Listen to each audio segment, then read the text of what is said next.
This podcast is brought to you by Rebecca Cassells of the Rising Dawn series. Do you like violence? Do you like smut? Are you tired of the stereotypical novels of werewolf romance out there and want something a little bit different? Then pick up Sparked Revolution, Book 1 in the Rising Dawn series by Rebecca Cassells. Available on Amazon, in Kindle, and paperback. You too can become a sponsor of Stories, The True and the Fictional by heading on over to buymeacoffee.com/STTATF or follow the link in the show notes.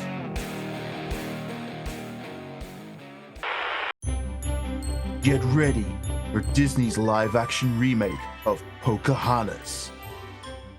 This near shot-for-shot recreation will transport you back to the breathtaking landscapes of the New World, now rendered with stunning CGI, dazzling visuals, and yes, Pocahontas herself will be drop-dead gorgeous.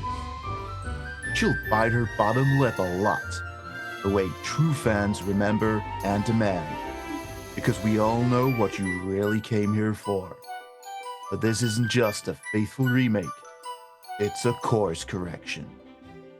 Remember that second film? Yeah, we don't either. Because this time, there's no stupid love triangle. No second guy showing up to break hearts. John Smith and Pocahontas, they're endgame. Period. No unresolved longing, no awkward breakups, just pure, happily ever after bliss. You asked for it, and we're delivering. Why this version will make you believe in magic again. Because it's the story you actually want. We promise. No tragic departures, no weird sequel plotlines, just Pocahontas, John Smith, and a happy ending that won't leave you crying in frustration. Authenticity with a twist. We're keeping all the songs you love, Colors of the Wind, Just Around the River Bend, but giving them a modern orchestral twist. You'll feel nostalgia hit like a wave while still enjoying a fresh, epic soundscape. Visually stunning, emotionally resonant. Real forests, real rivers, real emotions, and yes, Pocahontas biting her bottom lip just at the right moments because we know exactly how to make her iconic. Canon update. This movie will officially erase the second Pocahontas film from existence. Consider it non-canon. Never happened. Gone. Buried in the vault where all bad ideas go. Instead, this is the only Pocahontas story you'll ever need, complete with love, adventure, and that perfect happily ever after ending. So come along on this journey once more. Experience the magic. Feel the love. And now, this time, we're not breaking your heart. We're healing. Promise. Coming soon to theaters. Live the legend. Keep the love. Bite the lip. Wow. Disney, if you're listening. Okay, but like, I'm not wrong. It's No. not wrong. Like, And you've said it a million times. AI knows what we want. exactly. And also, so did the animators back in the day when they first made like the 1997 film. Where do you think AI is getting? I know. But the point is, like, they were like going, "We have to hand draw this. How do we show that she loves John Smith?" I know. She'll stare at him and bite her bottom lip as they're going, "Do you think that might awaken millions of young boys around the world to some feelings?" Yeah. It'll be fine. But even back then, they were doing awesome things. Like Yeah. I don't know if you saw it. Like with the Lion King, James Earl Jones was practicing how to do growls, what kind of growl he would do to Yeah. Mufasa, and then they animated a scene around him. Yep.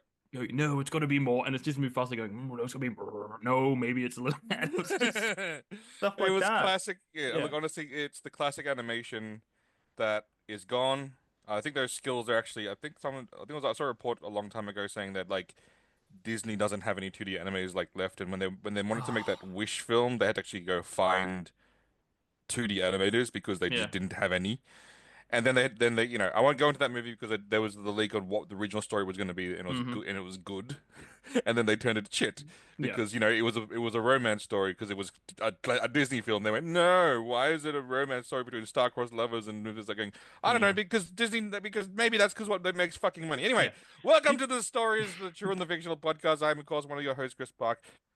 Joining me from the land who are constantly claiming that there are no White Walkers and that the wall was not built for is built just for aesthetics only. And winter is here, but that's fine. There are no White Walkers. I'm of course talking about Neil Cassells. How you going, man? Happy New Year to everyone. How are we all? Yeah. Living the dream. Living the dream, living the dream. Of course, you know him from his books. You know him from his cheesy advertisements. And you know him from his condescending attitude. I'm, of course, talking about Jimmy Bryden, author extraordinaire. How you going, sir? Oh, going well. Going well. Yeah. Good start to the new year, I think. Yeah. It is, honestly, it has been a good start to the new year.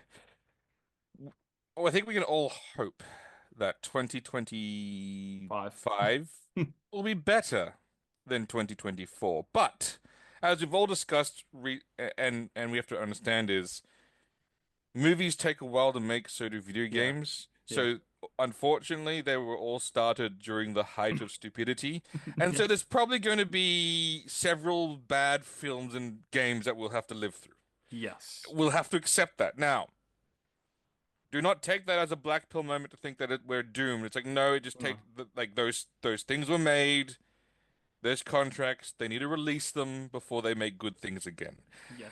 This is We what are I'm again. I we have are hope for this mm, from certain companies. But if it's ever Disney, they just got like they forget that no. like they're just gonna make They're shit. gone. They're They're gone. gone. They're gone. They're gone. But every other company, I have hope. I have hope. Yeah. We're in the cultural dip, you Yeah, know, yeah. before it goes back up. Or the pendulum. We got to swing all the way to the left before we come back. No, no. Like again, the wall at Helm's Deep has exploded. Hmm. We've pulled back to the keep. We've fought them down the drawbridge.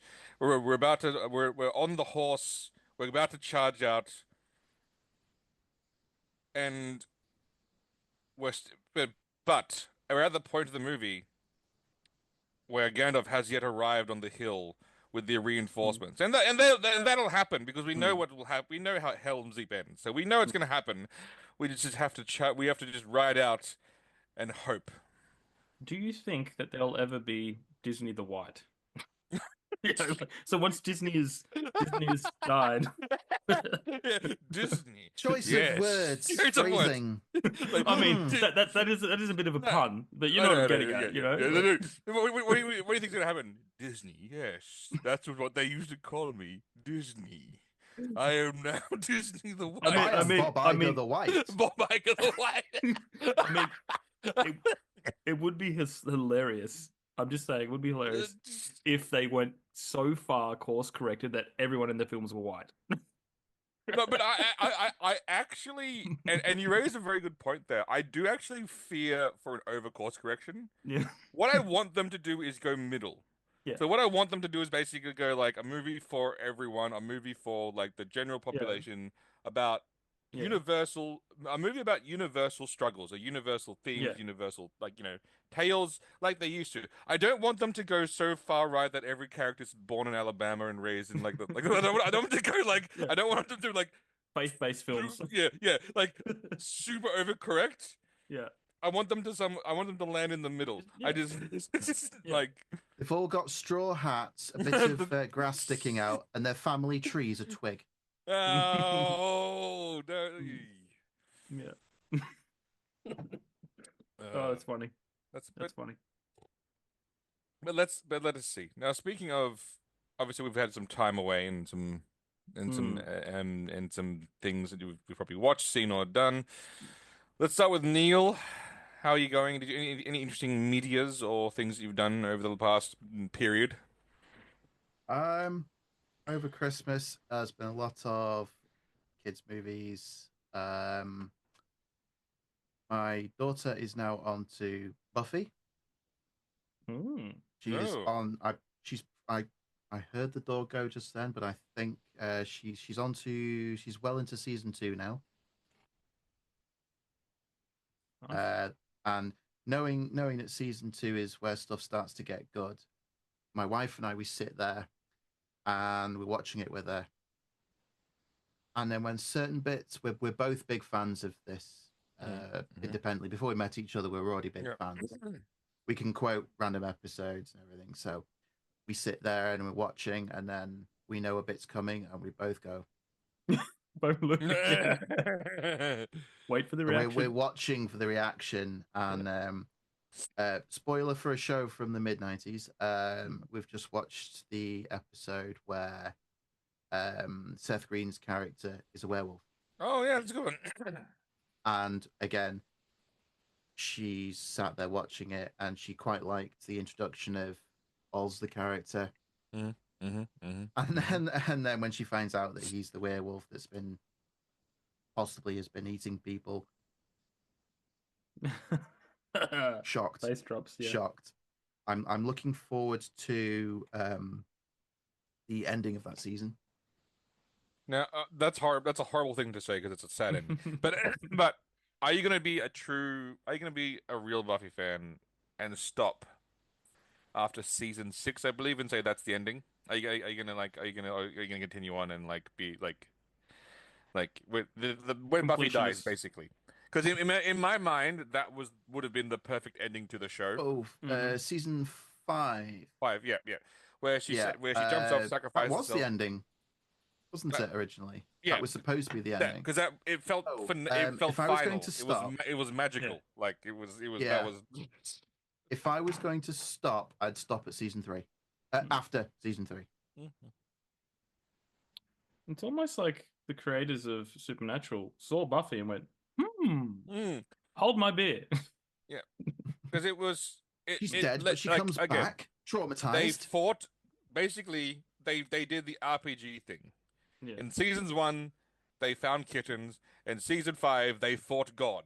It was the Yeah. perfect RPG, sort of Yeah. like Japanese RPG ending, and she sacrificed herself for someone, fulfilling the destiny, and it Mm. was beautifully sad. It was everything you'd want it to be. And then all of a sudden, like, up next season, we'll bring her back. It's like going, no, you guys, like if you left it there, they've been still talking about that show today as like one of the most heartbreaking endings ever, and it should have been because it's like the whole concept. Sorry, I'm going for a rant here. Was like that Slayers were replaceable. They when one dies, another one is born. It's just another one comes up. It's like basically like that's the whole concept of the show. Is basically it's a horror like Slayers don't live happy. They don't Yeah. they don't get to have a happy ending. Yeah. But she got to choose her ending. She chose her ending and it was perfect. Anyway, back to you, Neil. Yeah. To be fair, I've got the 3D printer files for the Slayer scythe from season 7. It's Ooh. a 1-to-1. It's going to be a big job, That's a huge. That's actually. Ooh, that's big. Yeah, but that's not. I have to get a piece of aluminium profile for it. But I would stop it after season 3 because I don't know if I've mentioned this before, but when a show changes its setting Mm. or it expands its scope, I start to get disillusioned with it. Really? Uh, they stop in season 3. It's graduation day is the Yeah. finale, and then they go on to college, Yeah. where we don't have Sunnydale High, the library, Yeah, true. or Yeah. any of the locations. It's all different, and I felt the same way with another vampire-based show, True Blood. The first 2 seasons of True Blood I really enjoyed, and because it was an interesting setting with vampires being known to the world, but only for a few years, and the whole thing was set in a small town in the deep south of America. And then after that, oh, now we're traveling to cities, and oh, now we're dealing with international vampire Mm. councils, and the scope expanded. I think by the end of that show, the scope expanded globally.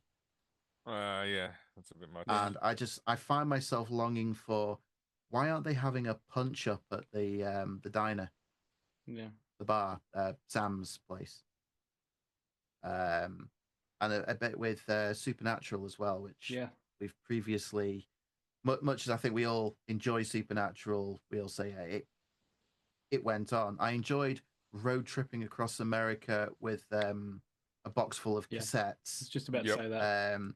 hunting monsters and killing things. Yeah.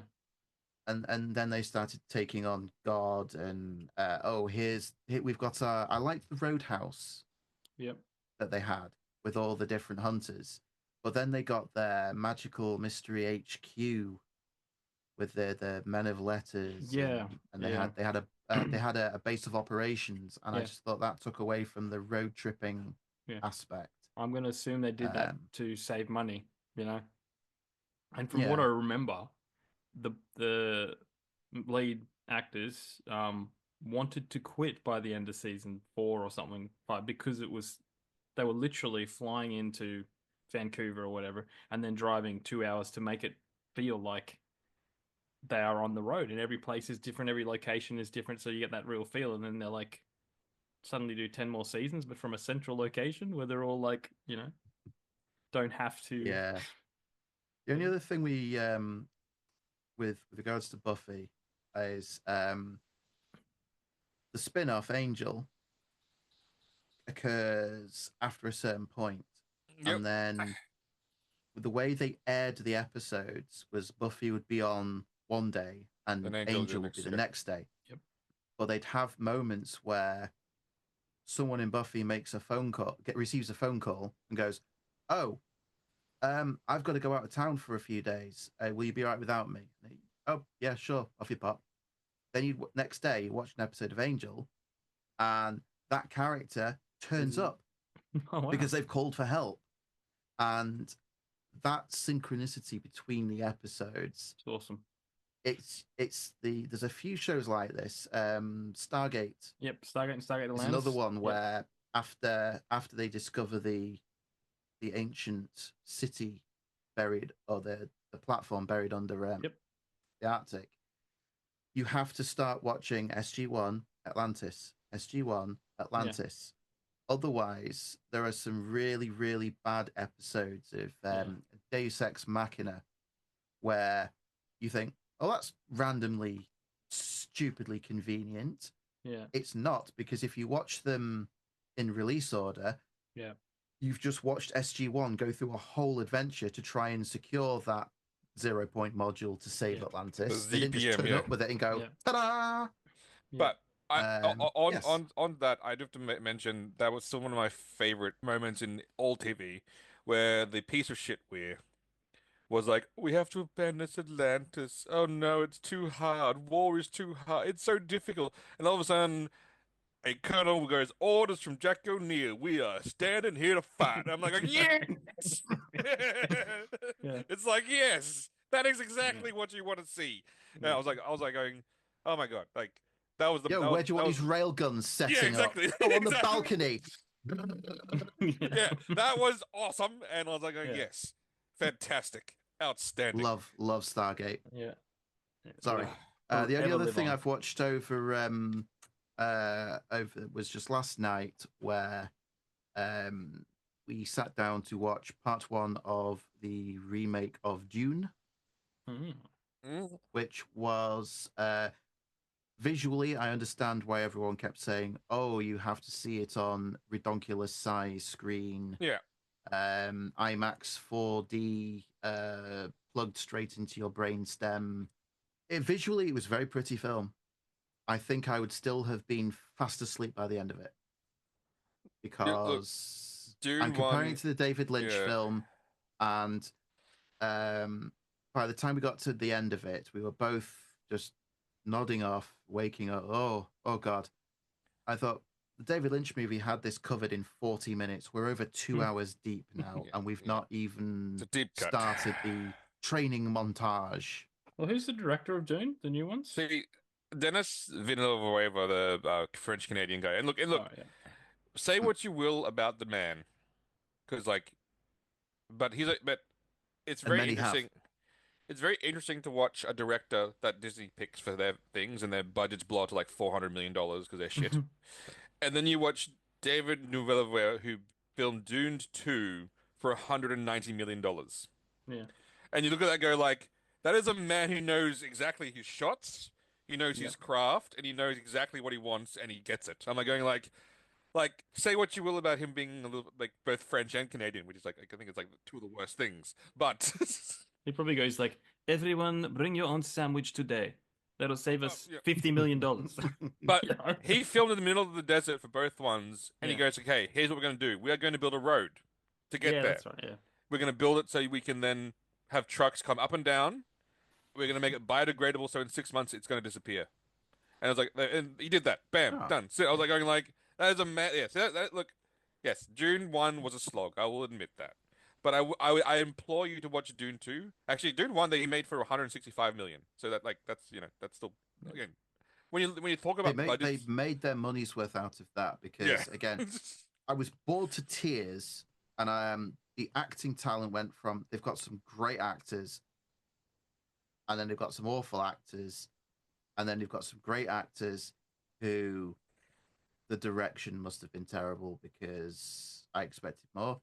But it was a if that's how much the budget was, they really knew Yeah, what they were so doing. that guy, that's what I'm saying. The guy knows his craft, and he should be and like having said that, the reason why I want you to watch number two is because in life you need a hype man. Everyone needs a hype man in life, and Mm. when you're picking a relationship,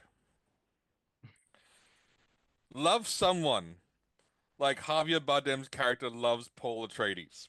If you can find a guy that looks at you like like that guy looks at Paul Atreides in the second one even more so than the first one, that's you found a true love there because and he does such a good job as Paul Atreides' hype man throughout this whole entire thing.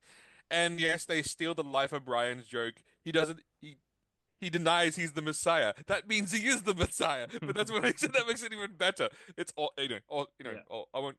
He's not the Messiah. He's a very naughty boy. He's not the Messiah. Oh, it's a great movie. Great movie, Life of Brian. Anyone Mm. else watch anything Yeah, good, bad, I or will ugly? I will go with my. It's not a rant, but I'll go on a few things. So I watched the Squid Game 2. It is exactly what you'd expect from a show that was built somewhat independently. Then Netflix got their hands on it. Look, is it? Are there moments where it's good? Yes, but there are other moments where I'm looking at going like, Netflix told you to do this, didn't they?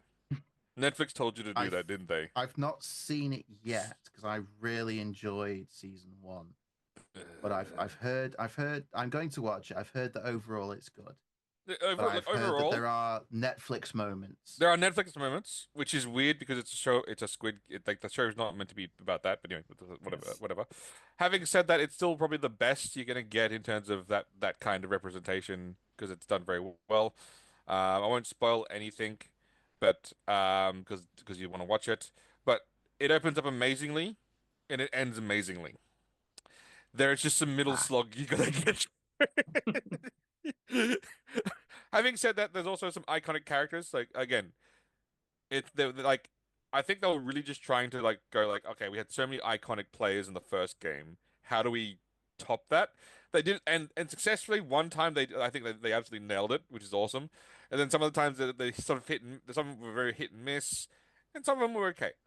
But also they're there to die. So it's like they say like so it's like I don't care so much about everything about you. Like, tell me a little bit about yourself. Sure, that's fine.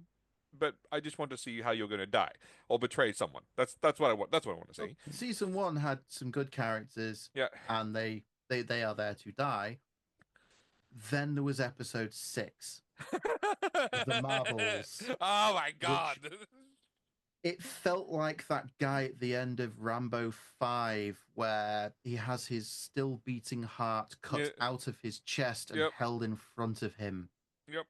That I mean, you can go onto YouTube and look for Squid Game Marbles reaction, and you can watch the reaction Oh, channels compilations of them just blubbering like babies, just crying their eyes out through this. And yes, does it at any point does it reach that level of emotional manipulation? not yet. There are moments, similar moments, but nothing's going to beat that because that was bad in all sense of reality. That was just like there was bittersweet sadness, absolute fucking betrayal, and then just like a betrayal. There, no, nothing comes close. There are I won't spoil it because you want to watch it, but there are moments where it's like where you sort of go like, oh, oh. Oh, like there are certain like moments where you do that. Um, and it's very interesting gamers. They play very interesting games again, very all Korean, which then again this is the and it spans the whole. If Squid Games was played in the West, what games would be on the Squid Games? And I'm going obvious, very simple. First game, floor is lava, obviously, but actual lava. Like Yeah. again, yeah. Second game, or the game, which is basically Simon Says, and you do it 1950s style and it's creepy and like then if you don't get it right, you get shot. I would then say maybe skip rope or jump rope because that would be Mhm. hilarious to watch people like. But there has to be like an endurance or We fitness did one. we did red light, green light in school. Not true, very true. But another one would be another. Imagine this in the Squid Game settings. That would be horrible. Hide and seek. Oh You, God. you think how tense that game is now? Yeah. Imagine if you're found, you're dead. But imagine if you don't. If the finders don't find the players, they die. Imagine that. Imagine the intensity of Mm. a hide and fucking seek game. It would be anyway. Heads down, Um, thumbs up. Oh no. Anyway, in terms of video games, I like supporting games that are not shit. I like supporting games that understand what a player wants to see and understands their audience. And so I've been playing Marvel Rivals. I don't like to play online games because I am shit generally. Like I get like look, am I good at single player games? Yes. Do I have the energy or the Twitch mechanisms to verse off against like 14-year-olds on the internet? No, like I just don't have but it's a very good game. Um, because it's a hero shooter, but unlike most games you play, every single character it's a third person, which is makes it even that's the which I like. Every character plays like their hero in real life. So if you like, when you play Spider-Man, they have the same web swinging mechanics as they do in the Spider-Man 4 game, where you aim like you can swing across the Oh, map, you can cool. climb walls, you can do everything like that. Venom does the same things. You can play as Venom. Magneto, you can raise up shields and things, and you can like throw things around, and it's very awesome. Um, and like most of and they have like they have a really cool version of Iron Fist, which is the Asian version of Iron Fist, and he's very cool, and everyone hates him because he's so cheese, which is why I play him. There's Hawkeye, which is actually also probably really cool in this game, and there's a lot of cool characters, but the reason why everyone likes this game is because the characters look like who they're fucking meant to be. They look like the characters you'd want to see, and everyone was announced like everyone, everyone. They announced the next season of characters that's coming out. Obviously, it's a Fantastic Four, and I've already watched the trailer of like the characters and how their abilities play. And yes, Mr. Fantastic stretches a lot and basically is awesome. Sue Storm has cool powers, but as you watch that, you go basically like this version of Fantastic Four that I'm playing in a video game will be better than Mhm. MCU Fantastic Four. Oh, 100%. Not even, no, I'm not even now questioning it. One, because the character model of Sue Storm is like chef's kiss. Like that is just like I was going. And what I hate is when people say like, oh, why are all the females all like stunningly attractive and Attractive. and slinky and like have like these and it's like going. Because it's what people want. But even more so, even more so, it's because it's a design principle and it's called a silhouette. Mm. And people forget about this. You want your character to have a unique silhouette. That is just design 101. Because in a group of people, you want to be able to easily Pick them out. identify your character, particularly in a shooter where where particles are flying everywhere. You want distinct body types that you could easily look at and go, that's Psylocke who's throwing ninja stars at me, or that's Lunaso Yeah. dancing to a Korean pop song, healing the Yeah. entire team. I need to go kill. Like you want those distinct characters because that's what you want to see. Yeah. And also for the Rule 34, it gives you much more options. But that's a whole separate things that we're not going to go into here. But yeah, so I've been playing quite a bit of that. I'm just deciding on which skins to get because I don't normally buy shit in like. They all have the default appearances of the comic book versions. Yeah. And then they get cool skins, and annoyingly, that like they actually have like they actually have some of the Marvel movie skins as well. So you can dress them like you can dress like Star-Lord as like actual like as Peter Quill, which is cool Yeah. from the movie. But they are more expensive than the normal skins because I obviously they had wonder to why. put some money like that's obviously money goes to Disney. Money. But there's also just some ones where I'm going like this basically going this is the one if you want to stare at Psylocke's ass the entire game. I'm like going. I don't mind it. Don't mind it. Do you want to die more often? Like, don't mind Wear if this I skin. do. Don't mind if I Play do. on Anyway, PC, use mods. no, look, I've seen the mods on PC, and I'm like going like, you guys are okay. That's no, like it's Too far. really that's too far, too far, too far. But having said that, look, if you're into wanting games that are good, if you want to send a very clear message to, I guess, San Francisco and the game development community to say like, stop making your shit. Then play Marvel Rivals because guess what? Everyone else is, and apparently they're making like $100 million a month on like skin sales alone. So it's like going, Mm. like, it's not going anywhere. So Can I point something out and throw a little bit of shade? yes, Mm. Concord is a is a hero is a hero-based shooter that failed so hard that it was shut down after 10 days, and the pure unrefined copium was that the hero shooter genre is It's beyond dead. saturation Yep, point, dead. and it didn't Concord didn't succeed because there's no room in the market. And then a few months later, Marvel Rivals comes out and everyone's playing it. Everyone's Mm. playing it. Maybe it failed for another reason. Maybe it did. Maybe oh yeah, look, it could. Hmm. And I guarantee one game had a bigger budget than the other. I guarantee you that the I Western believe Studios budget, Concord's yeah. budget hit 400 million. I believe that would be more than what the Chinese company Mm. spent on their game. Yeah. Anyway, so that's what I've been doing. What about you, Jamie? Bit of this, bit of that. I have been. I'm 7,000 words into my new book, which I'm like impressed how easily it's coming together. But as in content, I think late last year I was sick and bored, so I put on the Hunger Games because I'd never watched it ever in my life. Um, and I absolutely hated that first movie. Like, Why? I like the concept, okay? I love the story, but that first film, I don't know what the cameraman was doing because it Oh, was all over the the place. I'm going you, like, can I watch what's happening? Or you know what that is? That's what? called budget.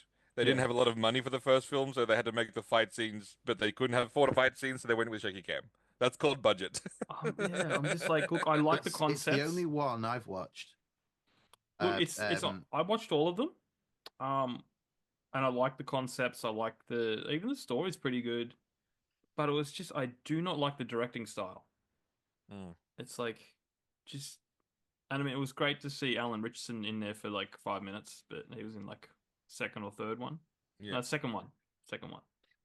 Um, but yeah, no, look, I can see why it's popular, but I just could not handle the shaky cam. I'm like, shaky cam works in some instances, but it's not that hard to kind of stand back and hold the camera so you can get a full body shot, you know. It's, What um, year was that first film? I think it Like was like 2000, 2012, maybe? yeah, 2012 maybe. So Yeah. it was about the time where shaky cam was the way everyone was saying, Yeah. "Hey guys, this action is frantic." Yeah. Give a I toddler the camera. I watched the first one a good number of years ago now with my wife, and she said she's a fan. She Mm. read the books. She said, what will you watch the films?" I said, "I'll tell you what, I will watch the first one with you, and we'll see how it goes." And all the way through the film, I'm being a pretentious nerd, and I'm spotting holes in the plot. I'm saying, Yeah. if they can do all of this, why don't they just do that and fix their entire society? He's like, And I shut get, up. That's why. no, I get, Well, well, you see, in the book, it's because of this, or why are they doing that? This makes no sense. Oh, well, in the book, you see, and I mm, got to the point where I said, look, does every copy of the DVD or the Blu-ray come with a person who will sit with me when I put the disc in and say, well, you see, in the book, no, no, it doesn't. no. Right. So this is a bad adaptation then, Yeah. because it's leaving me just completely baffled as to why they don't do some really obvious Mm, things. And it's because it didn't make it into the screenplay. yeah. Yep, And bad I just said, adaptation. right, there's stuff that you can leave. I've read the books of a lot of films. The book comes first. They Hmm. make an Yeah. adaptation of it. A lot falls by the wayside. A Yeah. lot just has to get pruned because you can't put a book that if it was read to you on audio would be 11 hours. You can't get that into a 2 hour No, you film. can't. Um, but there's a lot of the time where you think they could have found 30 seconds to drop a little bit of dialogue Yeah. and explain why this blaring plot hole exists. Nah. Why? Um, So I didn't bother with any of the other ones yeah. because I said I'd give the first one a try, and Yeah. they didn't sell me on generic strong 90-pound female that has a bow and arrow, Yeah. number 46. Yeah. No, well, look, she wasn't a very strong actor then. Probably didn't have a good director to make it look like she was a strong actor either. But I But she is also, the only female action star that has ever been. no, she was the first. She was the first. Yeah, she Mm, was the first. Yeah, you're right. yeah, complete first. Yeah, no, I watched a few other random movies. I watched one popped up on Prime called The Whole Truth, and it's about Keanu Reeves as a lawyer. Um, and it was just a simple movie about him defending a kid that won't talk. Like he's been framed for murder, and it's a typical thing. But it was really cool twist to the whole thing, and Keanu sold me as a lawyer. Like I Did just he did he do his usual pause and he's like the way he talks like it was yeah. very Well, it's a Keanu-y? 2016 movie. Um, So do you yeah, remember back in the day where it was kind of the accepted idea that Keanu Reeves was really wooden as an actor? yeah, Hmm. And then all of a sudden he got a bunch of roles and everyone kind of went, you know, actually he's really good. yeah. Well, I Because it still was think always the joke, wasn't it? He yeah, was wooden, he wasn't yeah. very good. And Well, there then he got was a load of really good yeah, roles. and got to practice more. No, well, he's the kind of actor that some things work for him, some things don't. He doesn't have a lot of range, but he's good at what he does when given the right role. And like yeah, like this is one of them. I mean, I watched Constantine a while back, and I didn't think much of that, to be honest. He wasn't That terrible. it wasn't terrible, but I had watched the Matt Ryan one, the series before I'd watched. Oh, no, don't do that. Yeah, don't do Yeah, that. Don't do so that's why that. I enjoyed that. you go from Matt Ryan to Keanu Reeves, and Matt Ryan just walks off the pages. And I absolutely love Matt Ryan in Assassin's Creed Black Flag, like because he was the protagonist in that. Oh yeah, What was yep. he? Yeah, yeah. I haven't played Black Flag. Black Flag. What? You haven't played the best one? Like it is the best. Seriously, I'm actually thinking about I playing it want now. to. I've just never got round to it. It is so much fun. It's like the whole sea shanties thing. That was another They movie. have a whole mechanic for ship combat, don't they? Yeah, Sailing Yeah, pirate it is ships and so good. yeah, and you know, I yeah. I don't know. I might even own it, and I've just never played it. Well, it'll be like $5 Because now. So, well, I'm one of those people that goes on the Steam sale, spends £100, and then spends the next 12 months saying, "I will totally watch this." yeah. I've just fired up Steam to have a look and realized that it's now trying to update everything I own. So I probably No, better you're not. starting to lag a bit on the screen.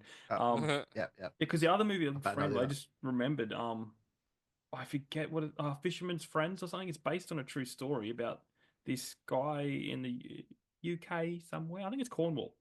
And Man this, from yeah, Cornwall. yeah, no, well, a producer, Chris, a producer like came across these fishermen, literally these fishermen, and they just went around singing sea shanties, and they were flipping amazing. Apparently, like they're huge now. Yeah, yeah, yeah. Um, Yeah. yeah, and he, I know the guy. Like I see him on yeah, YouTube. Like he's like the sea shanty guy. yeah. No, well, this is like ten fishermen, and they sing sea shanties, and they released Yeah. an album way Yep. back when. Yep. That was really cool. Like it's just because it's different, and they're singing flipping sea shanties, you know? Um, I love a good sea shanty. Like yeah, don't get me wrong. And yeah. I love in Black like the best thing about Black Flag like one the pirate combat was awesome. So like Hmm. the ship combat was actually like awesome where you go along inside and deliver massive broadsides. And then I also loved mid-battle ship repair. Wait, guys. I got some damage. Let me fix my boat. Let's walk this through because I've been thinking about this. Who are the pirates fighting? The British. What do British used to do back in the day? Oh, They yeah, used right, you're to right. They pause for tea. pause for tea. So you gotta go, tea break. All right, yeah. Like, because the British are men of honor, are they not? Oh, well, yeah, well, depends on who you speak to, but you know, Okay. 100 years ago, 200, no, I don't know, yes, war was I will fought say with, it because Neil can't, pre-Starmer. yeah, yes, Hail Starmer! wars were fought with rules. Yeah, Yeah. you're right, And correct. then somewhere along the line people went, hang on. Hang on a minute. As no, somewhere on the lines, people went, wait, if I win, then then I decide Come the on. rules. Come on, Chris. You know that story from Old Testament Bible where it's like, no, we could fight them, or we could stab them in their sleep Yeah, yeah. in the middle of the night.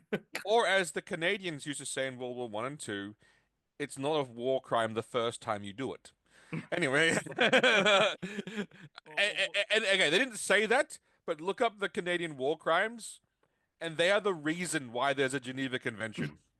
Honestly, like the things that they were doing back in the day are like, oh you're hungry, German. Here's an apple. I put a grenade in it. Mm, mm, I Like, know it. like They created like the toffee apple, but with grenades. yes. And there's a whole list of things on the Geneva Convention, which jokingly is referred to by the Canadians as Geneva's checklist, where she has a checklist of things that I must tick off once I go to war. Is this where we get the term, "Oh, Canada"?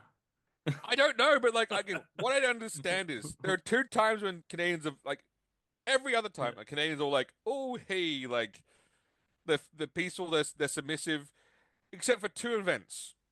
You put skates on them and put a hockey stick, and they are the most violent people alive. Mm. Or you give them a gun and send them to war, and then they are the most like there are two times where Canadians unleash upon the world, Mm. and there are only those two Well, times. you can only be so Or nice a so long. convoy of truckers Or on go. conch. Oh, Mm. yes. Yes. Um, yeah. The only other things I've watched, I went and saw the new Sonic the Hedgehog. How was it? Flippin' loved it.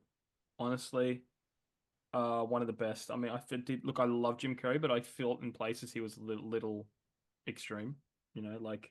But again, But again, it's Jim Carrey. Jim Jim Carrey. Carrey. I was just gonna But say they like, but they had this brilliant moment because he plays two characters. Um, yeah, like his father and his grandfather and grandfather yeah, and him. yeah. And they had this brilliant scene where they're like meeting each other, and he's like, "You look like me." Oh my God, and it's just like, "Wow, this is amazing." It's like two characters played by the same actor in a movie, and like looks Oh, at the screen. It was just brilliant. Oh, It was it oh, was that's like awesome. That's like he. awesome. I'm really glad because Jim Carrey said, what, after Sonic 2, I'm done. Unless there's a script written in golden ink or something like that, and then suddenly he comes back and they're like, "So why'd you come back?" And he's like, "Yeah, I kind of needed the money." You know. Um, are the Sonic films worth watching? Because I've yes, not Yeah. watched any of Yes. them. yes. Yes. And purely, I think I was half interested in the first one, but then when they listened to the fans, when there Mm. was a big outcry about how Sonic looked, and then they went out of their way to change how he looked, I was going, okay, I've got respect for you, and so I flipping loved it. Second one's great. Even there's a series on Paramount Plus, Knuckles, brilliant. I loved it. The Knuckles series is awesome It is awesome, because but it's it's like catered for us. it's You know? exactly like what you'd want from a Knuckles Yeah, TV series. yeah, Um, and it's obviously the same actors, and that's what yeah, it's also the same actors, the same everything basically. yeah. And Knuckles is like an awesome character in general, He's but great. this makes it even more awesome Yeah, where and where I he builds himself just a throne I inside of the I house. Idris Elba, Idris Elba. Idris Elba is brilliant. And he's Yep. a perfect voice. And even Keanu Reeves' Shadow was just great. There's so many Keanu or John Wick references as well. Oh yeah. Um, well, there's a scene where he's on a motorbike and he holds a gun, and he's Uh, okay. Well, and okay. it's Well, just I like, mean, and he that's looks not at the camera very, very specifically. okay. Um, you know, um, yeah, look, it was brilliant. It's next level. It is next level. Like they really up the ante, and um, Sonic does go to London. I do have questions about, because it doesn't. It looks like London, but It um, doesn't get stabbed. well, he's Sonic, so kind of, you know. People do get beaten up. They are trying to break into like a secured building though, so there's that. But look, yeah, no, it is worth a watch. I loved it. There will be a fourth, obviously.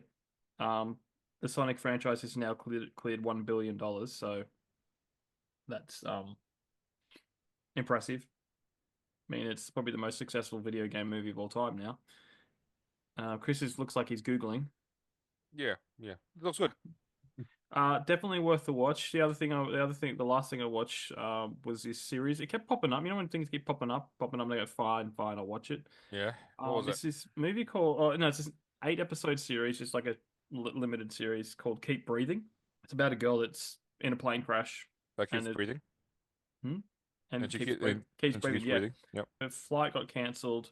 She's desperate to get back to wherever, and then she just bums a ride with two guys on a private plane, and then the plane crashes, and then she's basically got to survive in the wilderness. But it's very like there's anime kind of style moments in it where it keeps flashing back to her life, and her father's encouraging her to keep going. You got to fight like that sort of. So it was interesting. Not the most. There were very cheesy moments. Not the most riveting thing, but I don't know. I watched the whole thing, and it's definitely worth a watch. Okay. A lot of no-name actors in it. But that's all I've been doing. I like a good no-name actor. Yeah. You Well, you know. kind of need that. Like Yeah. we need more no-name. Like the whole point about Star Wars back in the day was no-name actors, you know. Before they became actors or Yeah. And named and actors. even let's say the start of MCU, like they weren't, you know. Apart from Downey Jr., like he was big, sure. Well, but Yeah. he was He obviously was big, but then he he was blew his disgraced. Yeah, career, and he was this a was disgraced his actor. Yeah. this was his comeback. And boy, howdy did he come back. Yeah, Yeah. and Hemsworth was an absolute nobody at that Yeah. point, Oh, which is yeah. which is funny when you think about it. You Yeah. come to think about like that was his like Yeah. big Hollywood Yeah. role. Yep. And Chris Evans had done a few things, but Yep. like nothing you'd write home about. Yeah. And Chris Pratt was a comedian and Yeah. An an overweight comedian. overweight comedian and like Yeah. who has now crafted himself quite the career, I'd say. Yes. if you want to make some money, get Chris Pratt. Yeah, You know? if you want to have money, you got to put Chris Pratt in it. It makes money, but people forget that. Yes. Well, they don't want to because he's like, conservative. Yeah, yeah. Or Yeah, yeah. is he? I thought he just didn't talk about it, and people assumed because he wouldn't come out for the message that therefore he's the other side rather than just, hey guys, can we just not I'm pretty sure the way go he there? talks, I'm convinced he's Republican. He is. I don't think he's ever Yeah. hidden that.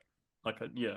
Like he doesn't come out and go, "Hey, vote for this, vote for that." Like he's No, he not. keeps his mouth shut like a Yeah. good little soul, like a good little like smart Hold on. person. Yeah. Well, Yeah. but maybe now the way Hollywood's going, he's probably going to start. No, because remember his speech Up at in flames. remember his Yeah. speech at the Kids Awards thing where he basically like Yeah. talked about God a lot. Yeah. He said, "Oh, the nine." That was a great. Yeah, yeah. So Yeah. again, like everyone knows who he is. Like that's Yeah. just you know, Just like McConaughey. and you know, as much as Arnold doesn't like to admit it, he's also conservative because he was the governor of California Yeah. for the Republican Party. And he was literally, the definition of moderate. Yes, exactly. And Like, having said that, he was still he's still a Californian Republic, which is like middle-ish. But honestly, yeah. it's probably the Yeah. right kind. Like middle-ish is fine. Yeah. I prefer the middle. So then, It was fun. I mean, I believe he was the one that actually made necrophilia illegal in California. As in, it that wasn't is yeah, before. that is a shocking thing to say. To say like why? Were Look, there you did protests? Were there protests? no, back then people knew to keep their mouths shut about their weird ideas. There's an army of morticians. Yeah. Yeah, what are we meant to do with our time? Just- I It's keep seeing a lonely. meme pop up on X that says that most morticians are women for the exact reason you think. It just that's it. But then I can't help but Schwarzenegger has poisoned his own well with Oh yeah, his no, yeah. screw your freedom. Yeah. Yeah. Oh Oh, yeah, oh yeah. No, I was oh, saying oh I well. did I did say was moderate and talking Was about yeah, no. when he was Hmm. when he was. When he was an effective governor, he was moderate Yeah. because he was very much like going, where is the money going that you're spending? I want to see the money where you're spending it. And apparently people told him we don't in California we don't really track that. He goes, well, you will now, you dumb idiots. We need to see like where the money's going. And then he ran a very prosperous state, turned California around, only for then Gavin Newsom to take over and destroy it. Like it's Literally. like, Literally. like I'm just I saying. I wasn't going to bring this up, but all that fire stuff because I live literally in a fire zone. I've been dealing with fires for my entire life. You clear the forest floor. Like it's That and is the most important thing about fires that we learn in Australia as a child, is you yes. clear the forest Yeah. floor, but because that is an important step. There's a reason that, the natives, as they call it, the Aboriginals, have been doing it forever. They did it forever. There's a You reason, like burn you and know, you clear that yeah, you make fire breaks with yeah, fire, you yes. clear the forest floor, you don't import eucalyptus trees that have highly Yeah, you that have don't highly you flammable yeah, sap. we'll see. Yeah. And it's worse over in California because it's like a weed over there. And you've got these trees that the trunks don't burn, but the leaves catch on fire, and then the wind goes, I'm gonna travel 10 kilometers Yep. or 7 miles and start new fire. It's just it's frustrating. It is It goes frustrating. without saying, but I'll say it anyway. What's happening is horrible, Yes, Obviously. and but it's even though it's incompetence. happening to people that I probably wouldn't get along with, it's Mm, still horrible, yeah. and yet you you had the chance to vote for a recall and get rid of this clown, Yes. and you You, didn't you did not. because well, they all had their reasons. Mm, I hope those reasons are keeping them nice and sheltered right now. yeah. Mhm. That's it. And even it was like 2019 where Trump told you need to do this, you need to do that, and they went, "Oh, because you're Trump, we're not going to do that." He said it on his Rogan interview just Yeah. before the election. Yep. He went on for like nearly 10 minutes about how they've got no water, they need to do this. Yeah. And of course, everyone just went, Orange Man said silly thing, ha ha ha, mock, mock, mock. How's that working out for you? Apparently, Orange Man has brain. Crazy, right? Like, Orange Man has brain. Let's lighten the mood with some little Henry Cavill. Now, this is Henry Cavill completely nerding out. This is going to be for you guys because I don't understand everything he's saying. All right? Because I'm not a Warhammer nerd. Uh-oh. Chosen chapter. Chosen chapter? Yeah. Well, I mean, it's okay. Adeptus Custodes, which is they're not Space Marines, so they're not chapters. If I were to go for a chapter, it would either be these are before Custodes came out. Blood Angels were my chapter, and also Salamanders. Oh, okay. They were my two favorites. See, looking at Cal, I just thought Space Wolves would have been on the agenda, but I mean, Space Wolves are cool, really cool, and they are great, but thing is, I'm a bit of a loyalist, even with my own stuff, and so I felt guilty just having two chapters, and so you can't then go, oh, okay, I'll be Space Wolves as well. Yeah. Space Wolves are really cool, and I thought I'm gonna let them be cool from a distance and do it that way. I mean, I also enjoyed the idea of Grey Knights as well because them being the ultimate of demon hunters was great, and actually all the new stuff they have out now is they are quite strong within the meta, I believe.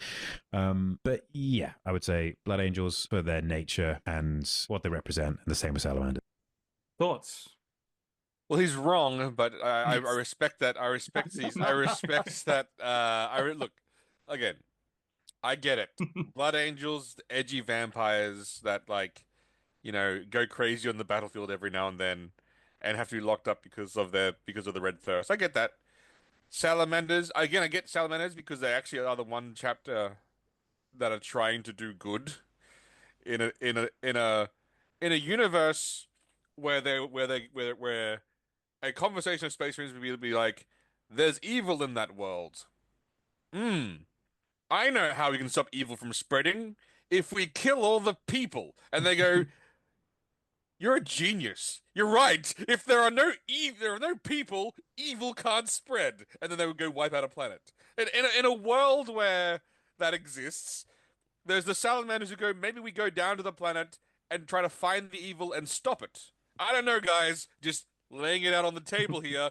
Maybe we try this approach. And everyone's going, you're insane. We have orbital weapons. You're a crazy person. You can literally just glass the planet and stop the evil. Anyway, so I get it. But having said that, I still want him to again.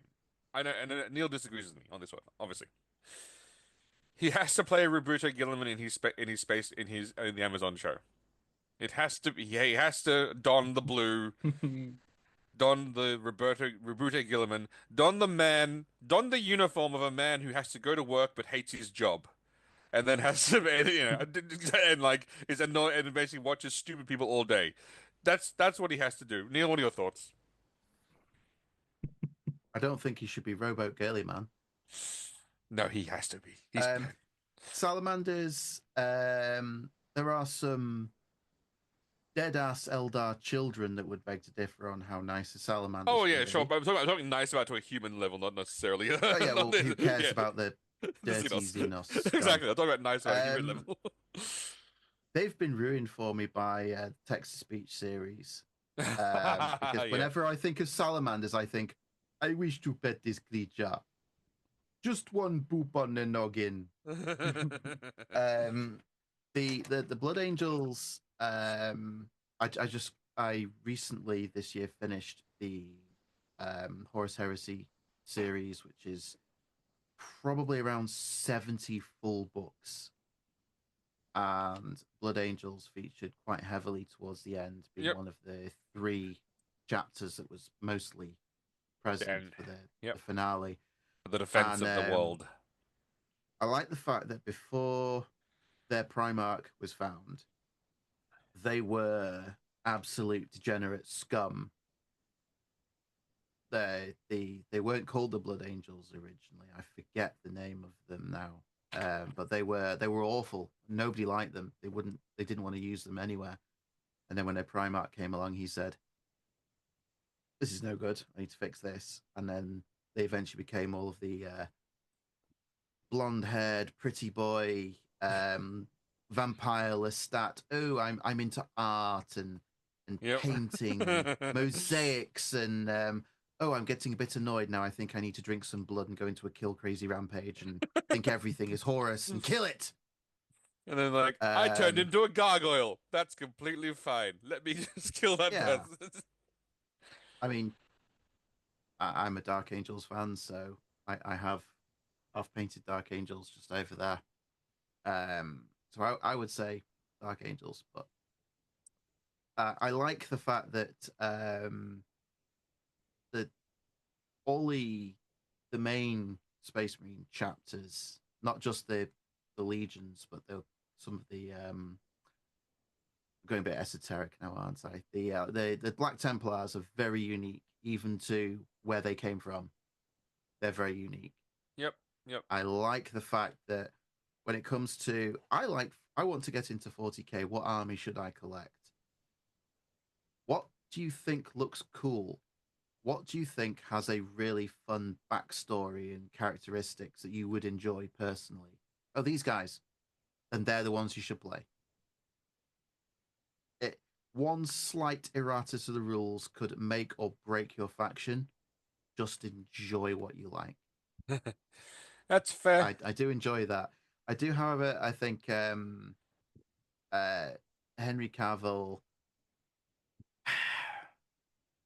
I don't think he's old enough. I know that he's got the way I envision current rowboat girly man is they've shown him in some of the cinematics they've done, like the 10th edition cinematic. I think Henry Cavill doesn't look grizzled enough.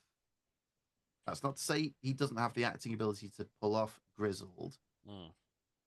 Just that I mean, he said himself he obviously he's got the Amazon deal is a go, and he's going to be involved. I still don't know if is he going to star in it at any point, or is he's in charge? He's executive producing. He's They both. wouldn't get They wouldn't get Cavill not to star in something. Like, but he has said that he at the time when he was doing this interview, he said, "Oh, I don't know who I'd play because once I've played one role, I'm locked into that." And the Warhammer 40,000 universe has countless characters who would all be really fun. because you see, you could do. There's two versions you could play. They could try to do Horus Heresy Gilliman, where he's optimistic and like, trying his best to like, building his Ultramar empire. Which, he's and then writes a book to say, you guys can't be more than 1,000 strong. What's that over there? That's just my 600 worlds and my entire empire. Shut up! Don't look at that. It's like going, aren't you breaking your own rules? No, I have each chapter individually, all reporting to me, working as a singleized unit. One might call that a legion, wouldn't they, Robert Gilliman? No, it's not a legion. They just all report up to me, and I command them all. All 100,000 of them.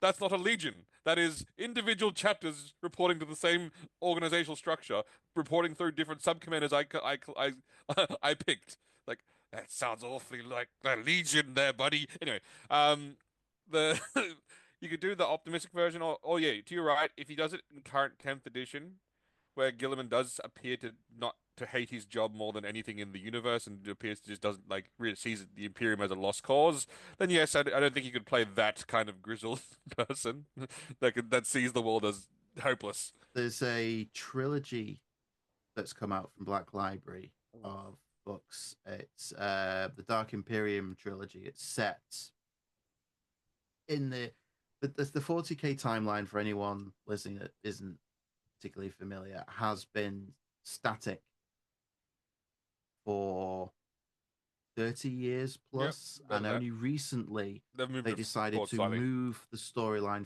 forwards.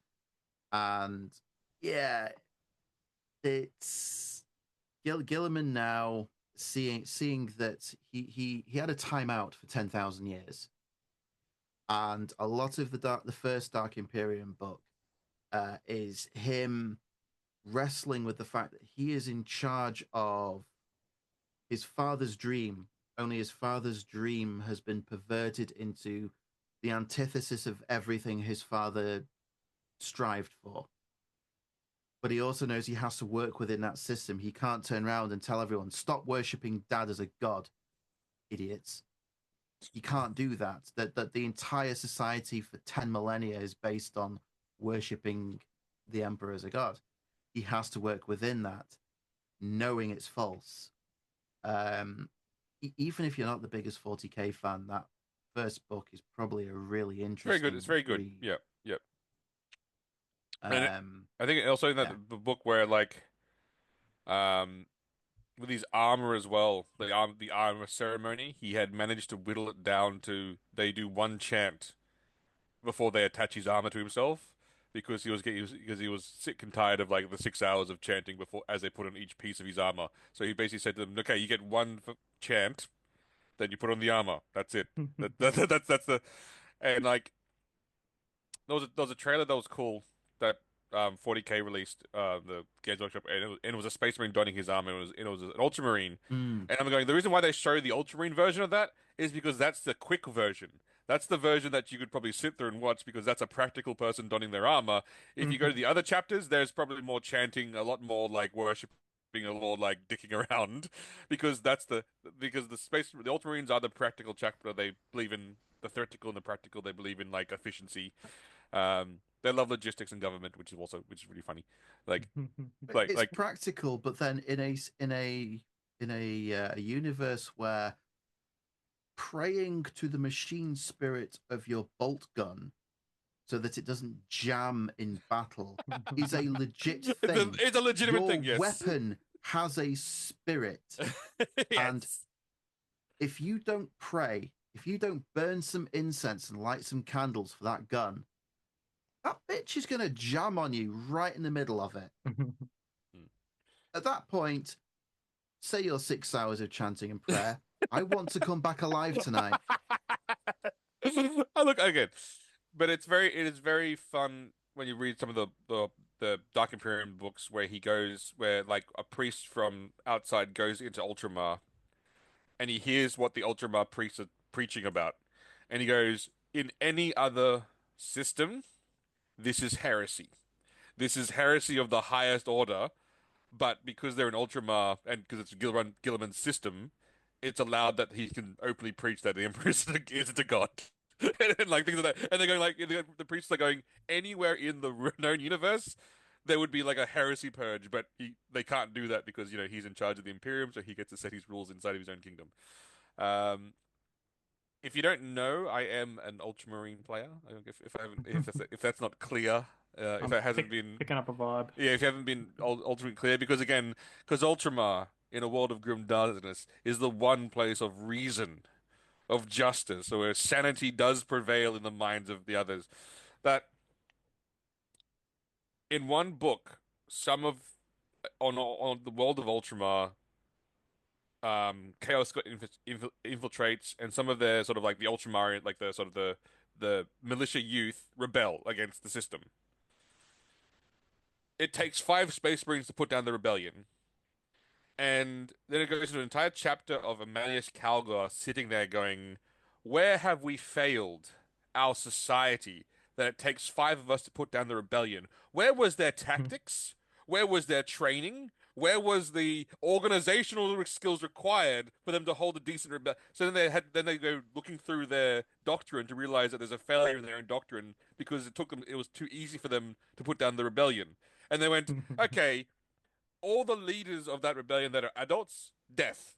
But not the kids. They're just fucking kids. Like, let them go work in a mine for like. And I was watching it going, look at that, a practical society that is rare inside of the 40K universe. And you know what? That's why everyone hates Ultramarines, by the way, Jamie, because people like the grim darkness, and they don't like the fact that there's like this one beacon of light inside in the Imperium. But I don't like hope. Exactly. But the point is, I actually think it's important because you cannot have despair without hope. Yeah. You cannot have a world you cannot have an entire society in complete despair all the time because that society just doesn't they would cease to function.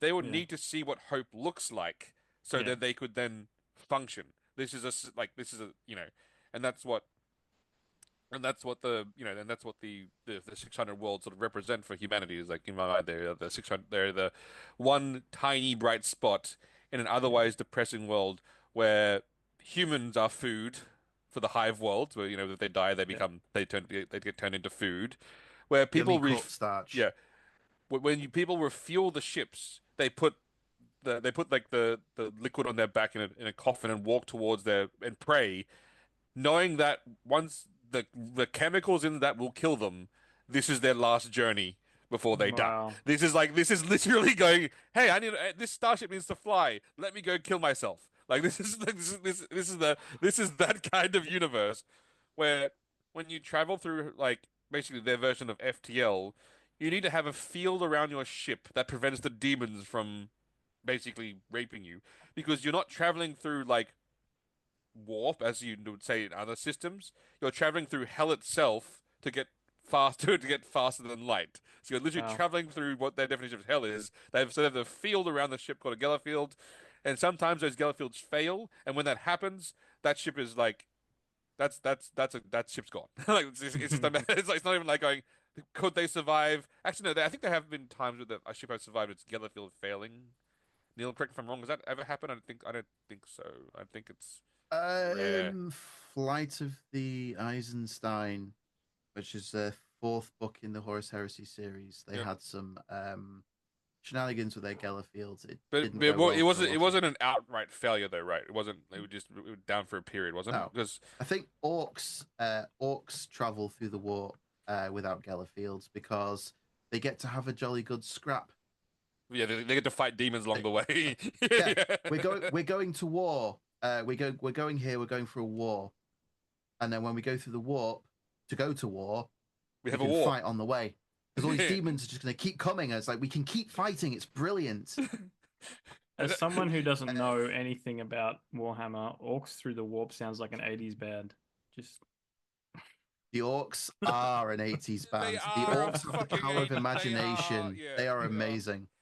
The orcs idea believe that- red goes faster, so they paint their Yeah. cars red, and they go faster because there's red. The orcs believe blue provides better armor, so anything they paint blue has better armor because of their belief in their basically because if they believe it because of their small psychic powers, it becomes reality. It's just that's like literally what the orcs are. They believe it, therefore it's real. So a vehicle can run, and they go, "Shouldn't we be out of fuel by now?" No, I filled up this morning. It's still running. Does it have fuel? Probably not. But they believe it But does. they believed it.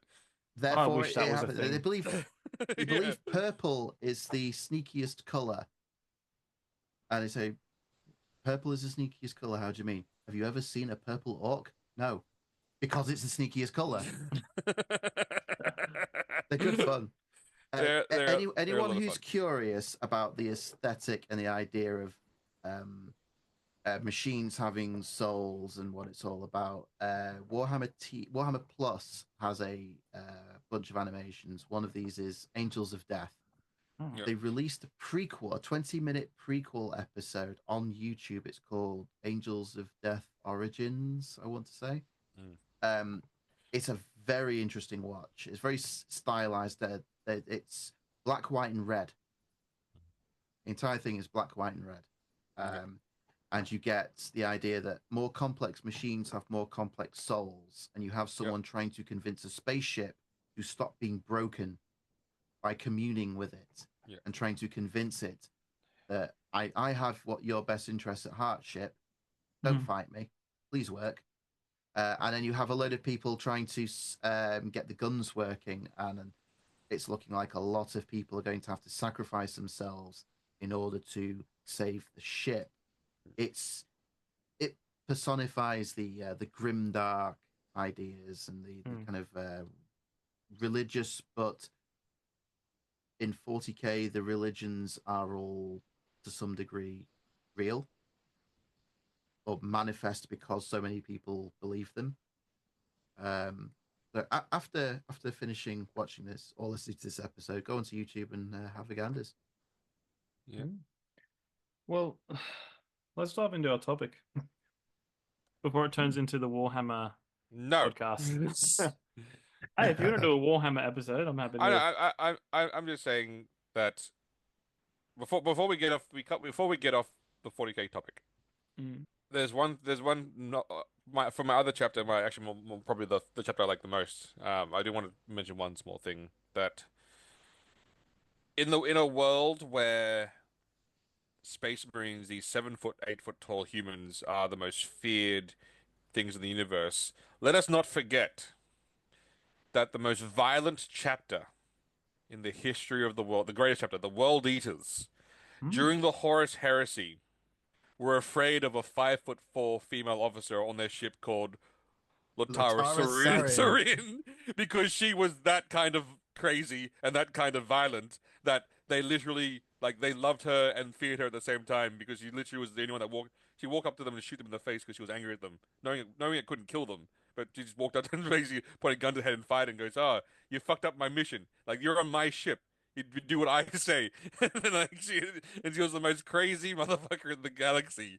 And when when they turned to chaos, she was just like, "Yeah, all right, let's go, let's go." Awesome character. I kind. Would you think? Fire the Ursus claws. Let's go. Okay, crazy idea. Henry Cavill as Angron, Horus Heresy with a Latara Sarid. Come on. I can't imagine Henry Cavill with that much anger and rage, unrestrained anger. The butcher's nails. I mean, he was angry as the Cavalrine, but this is a different level of anger. This is there. His name is literally Angron. He has the context here is he was a gladiator pit fighter, a slave, and when he refused to fight, they implanted this ancient technology into his brain called the nails. Butcher's nails. And they make it so he only doesn't feel pain if he's angry and fighting. If he feels any emotion other than anger, it causes him pain. And they called him Angron. He is that particular character. He's angry. What's his shtick? He's angry. What does he do? He fights all the time because he's angry. What do all of his gene children do? Well, they did the same thing. They put these butcher's nails in their brains. So what do? Fight. What do they do in their downtime? They kill each other. Oh, they're not complicated. They have some good characters, but they're not complicated. They got great characters. Like there was one character. There was one. The best character was their apothecary went violently, viciously killing him on a battlefield and forgot he was their apothecary and goes, "Oh, I had to go collect that gene seed. Whoops!" And then I had to go back. And like harvest all the gene seed because he for a second there forgot that that was his job because he went into a mad fit of rage. It was awesome. Anyway, yes, I do have Angron's model. It is my. I actually have both models. I have the 30K one where he's still human with the 2 axes on the base there, and I also have obviously the demon version, which is probably still one of my favorite model that I think that GW has ever done is the Angron model. It is like because he has to look like he's a bloodthirsty demon obviously now, but he's more muscular than the other bloodthirsters. His wings are more muscular, and he just looks more badass. And I was like going like, oh, that's favorite model, best model. They are cool models. Back to you, Jamie, about the topic at hand. Topic at hand. Basically, best of 2024. What we're looking forward to in 2025. I mean, 2024 was pretty lackluster. Oh man, what's to an extent? It's a tough topic. You know, I do have some articles of what's coming out to get into, but as of 2024, I guess we'll start with you, Mr. Chris. Best games, best movies, or that you enjoyed? Games were an absolute fucking shit show in 2024. Yeah, I know. Like, I'm sorry again. So look, there is like, let me talk about the bright sparks. Mm-hmm. For me, it was Helldivers. That was the first time I really felt part of a like I'm not an online gamer, but Helldivers I actually felt part of a community. Mm. The jokes were awesome. And you know what? And Sony tried their best to make the game fail. That I've never seen a publisher actively trying to make a game fail. Were they hanging out with Kathleen Kennedy? Probably because they were doing everything that they were trying to do to make it fail, but it didn't. It was very successful. Um, it's the one game that had sort of like this whole perpetual world thing where you were fighting for planets. I joined the war once. Obviously, you know, I heard about the Malevolent Creep Fall, so I signed up immediately. And then I spent, I think it was one weekend. I spent the entire weekend with that me and like it was like 180 other thousand hell divers to take back the creek. It was awesome. It was like amazing. It was like it's a sort of it's these moments that generate narrative that the game developers don't create. It's an awesome game. They learned their lesson last time as well recently because previously all the players we organized an entire raid on the automaton system and we wiped them off the map. We literally and the developers weren't expecting us to wipe them off the map, but we did. We wiped them off. We cleared the entire region, and then like they went the next day they went, oh, they're back, and a lot of players quit, and they went, no, like that's not fair, like that's bullshit. So Mm. this time, when the Illuminate threat came, another alien threat came, 150,000 players jumped on and destroyed them.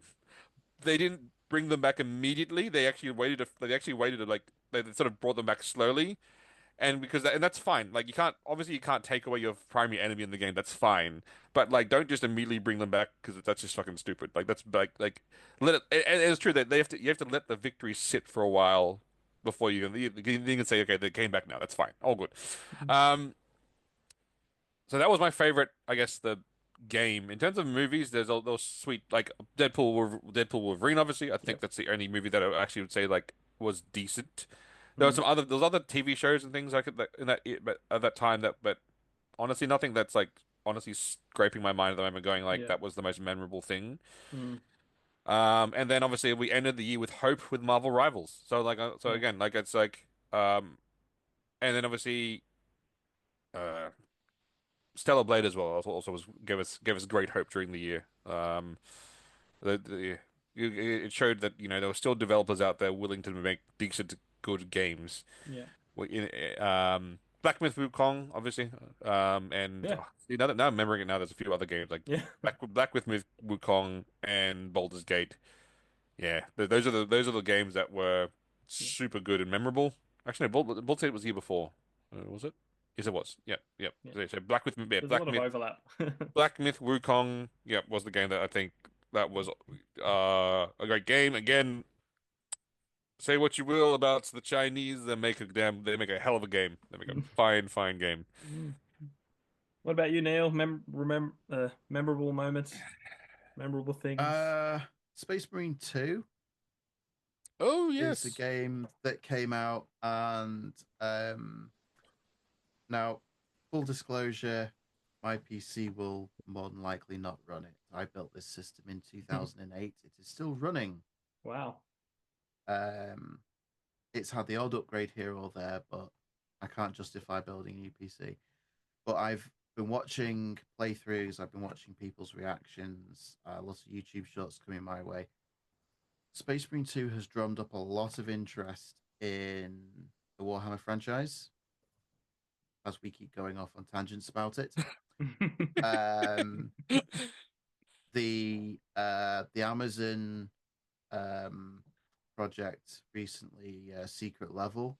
Yeah, that was a great episode. That was a fucking stellar episode. That was a big the first 8 episodes of that, there were no bad episodes. I have now watched the rest of it. I don't know if we talked about this at the end of the year. I did watch the second half of those. There were some bad ones in there.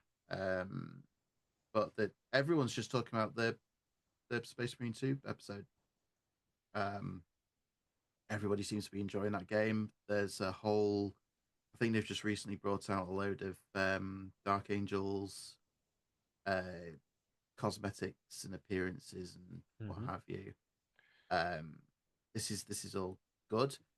and everyone's enjoying it, and there's no from what I've seen, there's no politicking, there's no good message, there's no hey guys, you're the Imperium, but are they really the good guys? Shut up, they are the good guys. Don't give me this. There are no goodies in 40k. It's the Imperium. Shut up.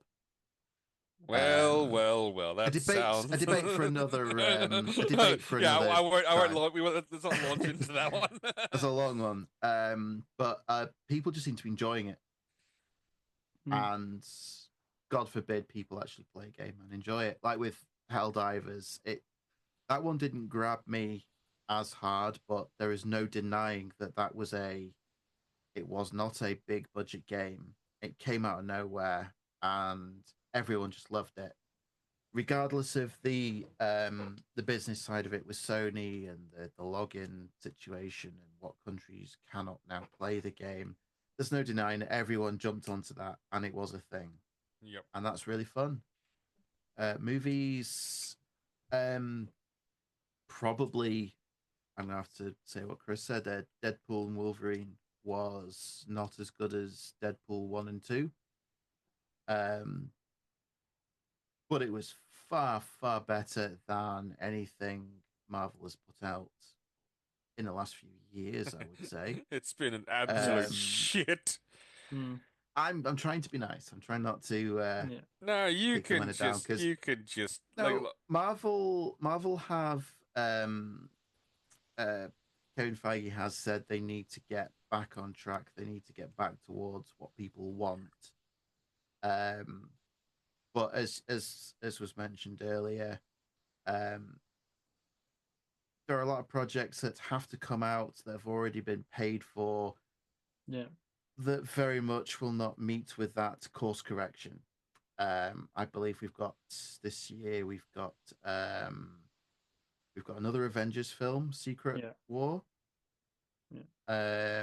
There's Captain America 4 without Captain America that needs to make $700 million just to break even because it's been shot like 3 times over.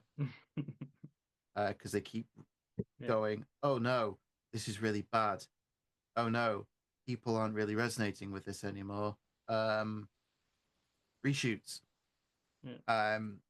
But the Deadpool and Wolverine made enough money, I think, for them to go, this is what people want. Yeah.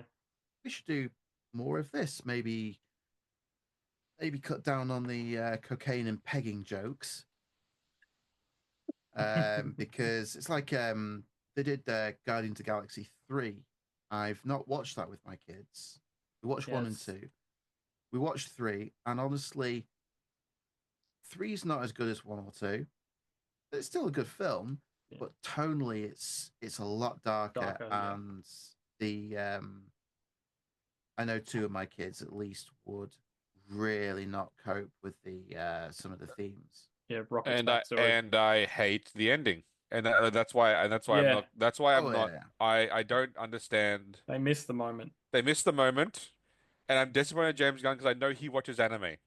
I know he watches anime because I've seen his work, and he missed the fucking moment. I'm not getting mad. No, I always wondered if the studio got involved. I'd like to know. Because if I feel like there's something James Gunn would have pitched, and they would have been like, "Oh no, but you know." Okay. Sorry. Let me counter that with there was an anime for Cyberpunk. Cyberpunk Edgerunners on so good.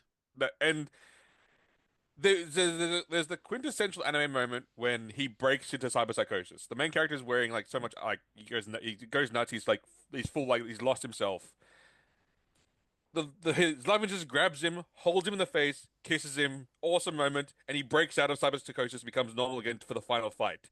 Does that make sense in the world lore? No, but shut up. Like that was it's an awesome moment.